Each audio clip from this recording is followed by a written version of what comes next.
सासू माँ फोन पर है। अरे सोनिया बेटा, वो तेरे बुआ सास का बेटा है ना मिक्की, वो और उसकी बीवी नेहा तुम लोगों के घर रहेंगे कुछ दिनों के लिए।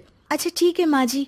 अरे ज्यादा परेशान मत होना, तुम दोनों तो नौकरी करते हो, देख लेना। वैसे सोनिया सास का फोन तो रख देती है, लेकिन उसे समझ में नहीं आता कि वो क्या करे। वो अपने पति राहुल को फोन करती है। अरे राहुल सुनो ना, मिक्की आ रहा है नेहा के साथ हम लोगों के घर। ओह, अरे क्या बात है, तो आज रात हम भाई मिलकर पार्टी करेंगे। अच्छा तुम एक काम करना, अच्छा खाने को बना देना। ओके। सोनिया को अभी ये अंदाजा नहीं था कि उन लोगों के घर जो आ रहा है वो कैसे उन लोगों की जिंदगी में भूचाल ले आएगा। अभी सोनिया ने फोन रखा ही था कि डोरबेल बजती है। सोनिया दरवाजा खोलती है कि सामने खड़े होते हैं नेहा और मिक्की। अरे भाभी भाभी, आप तो हो बिल्कुल मेरी माँ जैसी। नमस्ते भाभी, कैसी हैं? बिल्कुल ठीक हूँ मैं। आओ ना, कोई तकलीफ तो नहीं हुई यहाँ तक पहुँचने में? अरे नहीं भाभी, कैब कर ली थी ना। अच्छा वो जरा नीचे ना कैब वाला खड़ा है, 800 रुपये दे आइए ना प्लीज। नेहा चलो अंदर। कितनी थक गई हो तुम भी ना। सोनिया, जिसकी शादी मिक्की की शादी से सिर्फ 2 महीने पहले ही हुई थी, उन लोगों को देखकर हैरान सी रह जाती है। जी मिक्की भैया। वो कैब वाले को पैसे देकर आती है तो देखती है कि उसके कमरे में मिक्की और नेहा का सारा सामान बिखरा होता है। आइए, मैं आप लोगों को गेस्ट रूम दिखा देती हूँ। कैसी बात कर रही हैं भाभी, गेस्ट कौन है यहाँ? हम तो यहाँ किसी तरह मैनेज कर ही लेंगे इस कमरे में। जॉइंट बाथरूम और टीवी लगा है तो यही रूम हमारे लिए ठीक रहेगा। अब हाँ नेहा, लेकिन ये हम लोगों का मास्टर बेडरूम है। अरे भाभी कोई बात नहीं, यहाँ का गद्दा भी ना कंफर्टेबल है, एसी भी ठीक ही लग रहा है। देखिए ना, हम इसी रूम में रह लेंगे, आप फिक्र ना करो भाभी। सोनिया बेचारी कहती भी तो क्या, वो किचन में खाने की तैयारी के लिए चली जाती है। शाम को सोनिया का पति आता है। ओए होए भाई, क्या बात है, शादी के बाद तो तुम बिल्कुल चेंज लग रहे हो। मिक्की क्या बात है भाई, तेरे तो मजे है। कब तक है तू हमारे साथ? बस देख, सेटल होने आया हूँ। तू तो जानता है छोटे शहर में कितनी कमाई होती है। हाँ हाँ, यहाँ रह, आराम से काम ढूंढ। मैं तो कहता हूँ नेहा भी पढ़ी लिखी है, वो भी कुछ अच्छा कर सकती है। अब देखो सोनिया भी तो नौकरी करती है भाई, महानगर में तो गाड़ी तभी चलती है। मिक्की को भाई की बात जम जाती है। अगली सुबह।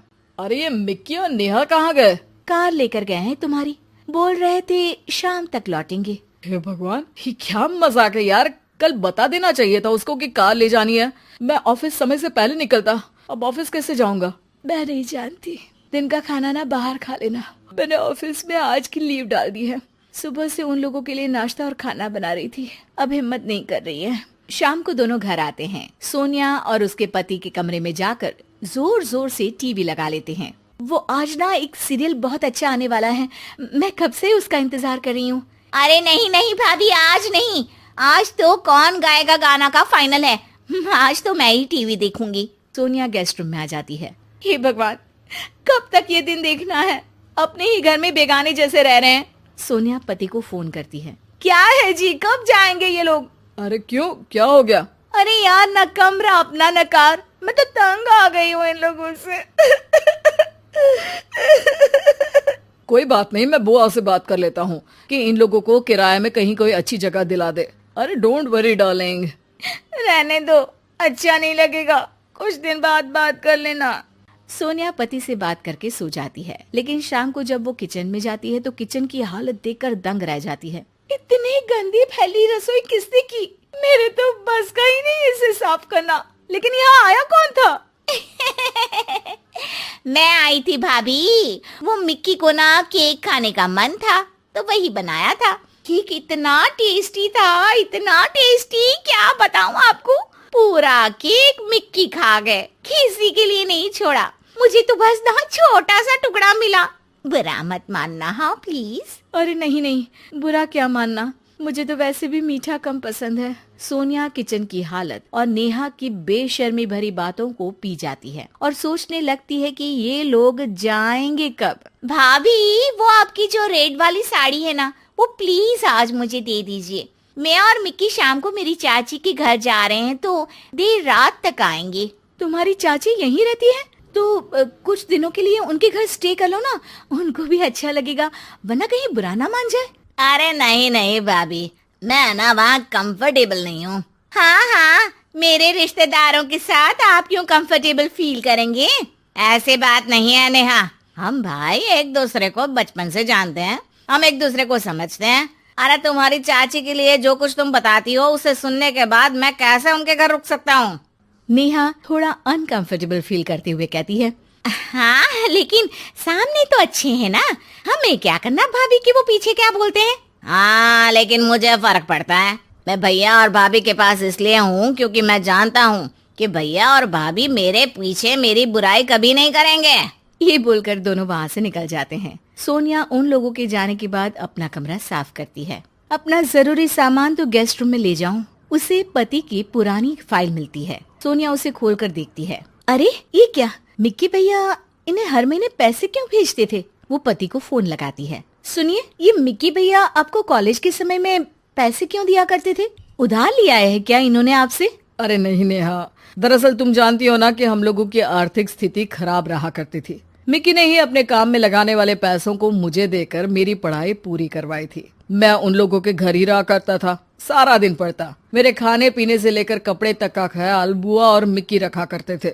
मैंने न जाने उन लोगों के बारे में क्या क्या सोच लिया। एक वक्त जब उन लोगों ने आपके लिए सब कुछ लगा दिया, आज हम लोगों की बारी आई तो हम इतना सोच रहे हैं। अच्छा है कि तुमने खुद ही इस बात को रियलाइज कर लिया। ये एक अच्छी बीवी की निशानी है जो पति की हर बात को समझ ले। महेश की आदत थी कि वो हर बात पर असंतुष्ट ही रहता। अरे क्या भगवान, कहाँ पैदा कर दिया, थोड़े अमीर घर में पैदा करना था ना। तभी महेश का नौकर बोल उठता है, मालिक मुझे तो आपके जितना ही भगवान दे दे बस। अरे बेटा, ईश्वर की दी हर चीज का शुक्रगुजार होना चाहिए। वो तो हूं माँ, लेकिन जो नहीं है उसके लिए तो भगवान को बोलूंगा ना। महेश हर बात पर ऊपर वाले को कोसता। हे भगवान, अभी बारिश होनी चाहिए थी। अगले रोज, हे भगवान, इतनी सर्दी। फिर एक दिन, क्या भगवान, आज इतनी जल्दी उठा दिया। महेश की ये सारी कहानी ऊपर बैठे शिव पार्वती जी देख रहे होते हैं।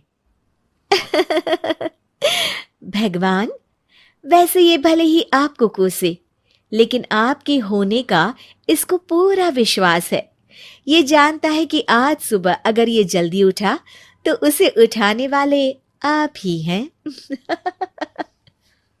हाँ पार्वती, बोल तो तुम सही रही हो, पर इसको देखकर मैं कंफ्यूज रहता हूं कि इसके लिए क्या करूं जो ये मुझे कुछ ना बोले। तभी वहां नारद मुनि प्रकट हो जाते हैं।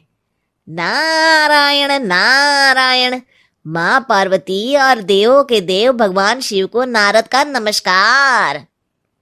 कैसे आना हुआ नारद जी? मैंने भगवान शिव को थोड़ा परेशान देखा तो मिलने चला गया। अरे नहीं नहीं, ऐसी भी कोई बात नहीं है। बस धरती का महेश है जो यहाँ देवलोक के महेश को हमेशा कोसता रहता है। अरे भगवान, ये तो होता ही है, जब देने वाले आप हैं तो शिकायत तो आपसे ही होगी ना। नारायण नारायण। हाँ नारद मुनि, बोल तो आप ठीक रहे हैं, लेकिन हर बात पर हर वक्त शिकायत भी तो ठीक नहीं है ना। मैं समझा नहीं माते। अच्छा, वो महेश दिख रहा है ना आपको, लीजिए, मैं उसे ये पैसों से भरा पैकेट देता हूँ। अरे वो तो खुश हो जाएगा, भाग के आपके मंदिर में प्रसाद चढ़ाएगा। चलिए देखते हैं कि ये क्या करता है। माँ, मैं कार से जरा अपने दोस्तों से मिलने जा रहा हूं। अब ऊपर वाले ने कोई काम तो बनाया नहीं, दोस्तों से मन बहला लेता हूं। हाँ हाँ, जा बेटा। महेश कार के पास जाता है जहां उसे कार के ऊपर एक पैकेट दिखाई देता है। ये क्या है? अरे इसमें तो रुपयों की गड्डी है। वाह वाह वाह वाह।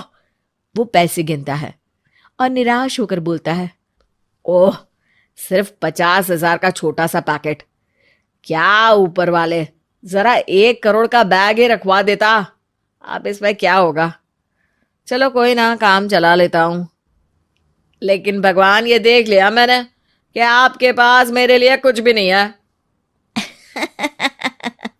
अरे पिता परमेश्वर, ये तो अजीब आदमी है। संतोष नाम की चीज ही नहीं है इस आदमी में तो। लेकिन फिर भी मुझे इससे प्रेम है, क्योंकि ये विश्वास करता है कि इसके साथ जो हो रहा है वो मैं ही कर रहा हूं। नारायण नारायण, देव आपकी महिमा आप ही जाने, लेकिन इस आदमी को आपकी भक्ति में लाना मुश्किल है। अरे नहीं नहीं, किसी भी मनुष्य को सुंदर और गुणवान पत्नी मिल जाए तो वो जीवन भर भगवान के गुणगान ही करता रहता है। ये अच्छा विचार है। अगले दिन महेश के घर शहर की सबसे खूबसूरत लड़की का रिश्ता आता है। देख बेटा, ये पारो है, पूरे शहर की सबसे सुंदर लड़की। ये तुमसे शादी करना चाहती है। हाँ तो ठीक है, कर लेते हैं। वैसे भगवान को कोई और मिली नहीं होगी मेरे लिए, सिर्फ सुंदर ही तो है। और है ही क्या, कौन सी बहुत बड़ी नामी गिरामी हीरोइन है। अरे भगवान चाहते तो कोई कटरीना या आलिया को भी तो मेरी जिंदगी में ला सकते थे। आखिर उन दोनों ने भी तो शादी नहीं की है ना। लेकिन ना जी ना, भगवान को तो सिर्फ शहर की सबसे सुंदर कन्या मिली मेरे लिए। अरे पूरे विश्व की सुंदर कन्या लाते तो मानता। खैर माँ, जो है करवा दो, कब तक भगवान भरोसे बैठेंगे। खैर, महेश की शादी पारो से हो जाती है। पारो की आस्था भगवान में बहुत होती है।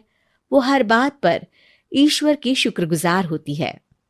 वहीं स्वर्गलोक में शंकर भगवान कहते हैं, अरे पार्वती, आपने तो कहा था कि सुंदर कन्या से ब्याह होने के बाद महेश ईश्वर पर विश्वास करने लगेगा, लेकिन मामला कुछ खास दिख नहीं रहा है।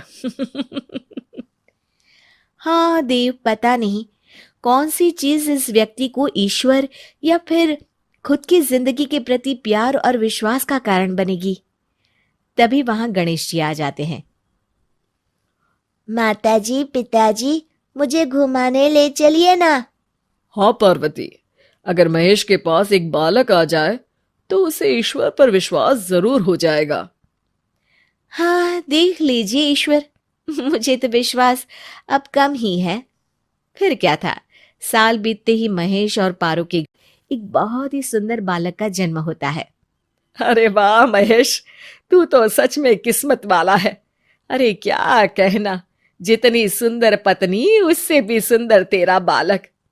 जा महेश, बाजार से प्रसाद लेकर भगवान के चरणों में रख दे। बच्चा तो प्यारा है माँ, लेकिन फायदा क्या, एक बालक। अरे वो है ना मेरे मित्र वर्मा, उसके घर तो 2 बच्चे आए, एक लड़का एक लड़की। एक ही बार में काम हो गया, बार बार क्या झंझट। सोचा तो मैंने भी यही था कि बेटा और बेटी दोनों हो जाए, लेकिन कहाँ माँ, मेरी किस्मत इतनी अच्छी नहीं है कि ऐसा हो। माँ को गुस्सा आ जाता है। भगवान, अगर तू कहीं है और मुझे सुन रहा है तो इस लड़के को सबक जरूर सिखाना। अरे जो आदमी अपने बच्चे का मुंह देखकर भी संतोष नहीं रखता, ऐसे आदमी को तो सबक सिखाना ही चाहिए। अरे बस कर माँ, वो सबक ही तो सिखा रहा है, वरना क्या नहीं होता है लोगों के पास, मेरे पास है ही क्या।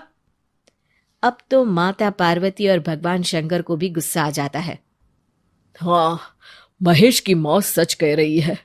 जो व्यक्ति अपने बच्चे को देखकर भी खुशी जाहिर नहीं कर रहा है, उससे एक बार सब छीन लेना चाहिए। लेकिन भगवान, हम इतने क्रूर नहीं हैं।